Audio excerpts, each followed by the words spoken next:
Okay, guys. Alright.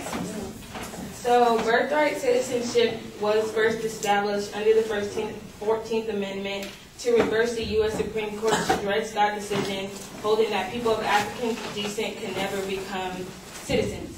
If we made that decision 143 years ago because it wasn't right for slaves to not be counted as citizens, why is it like different now that immigrants can't be citizens? It's a reason why we made that law, because we want equality. That's what America is based off of, and we don't need to change it just because it's not black people anymore, it's Hispanics. It's the same thing. We made that law for a reason, and that's why the law doesn't need to change.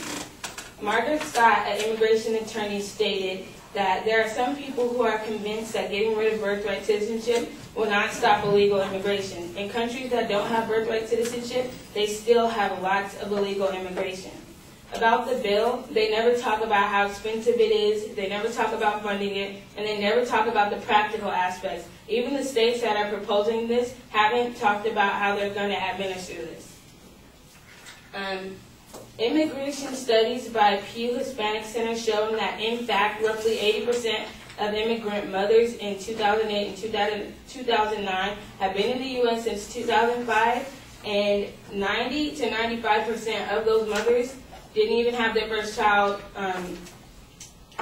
without being here for over a year. So it's not like they're coming over the border already pregnant. Like, they have their child after a year of being here. Moreover, a child cannot, under federal immigration law, help a parent attain citizenship until the child is 21 years old. So the incentive for anchor babies or whatever, you have to wait till your child is 21 anyway. That's 2 decades. Like, how is that going to help you gain citizenship? I mean, they're obviously coming over here for a different reason, not just to get a kid to stay in the United States. When you're an immigrant, you're limited a lot anyway. So a lot of the criticism of immigrants comes from people who feel like the U.S. is an exceptional country. Yet precisely what makes us an exceptional country is the values embedded in our 14th Amendment and our identity as a nation of immigrants. Children of illegals should just not be punished for their parents' crime. The children did not ask to be conceived or born. Why should they suffer for their parents' mistakes?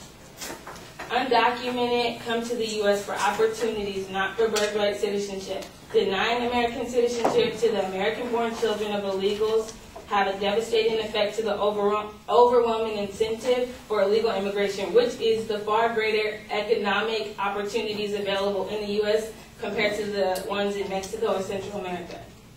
Children should be made into good Americans, not illegal. The children did not ask to be born into whatever situation the parents put them in. America could shape the immigrants into hard-working Americans that contribute to the society in more ways than one. In conclusion, we need to address the problem of immigrants in this country by offering a better pathway to legal residency, by reducing economic disparities with our southern neighbors, and doing more to control the southern border. But denying citizenship to children in the U.S. shouldn't be a part of the solution, especially when there are just so many of them. Thank you.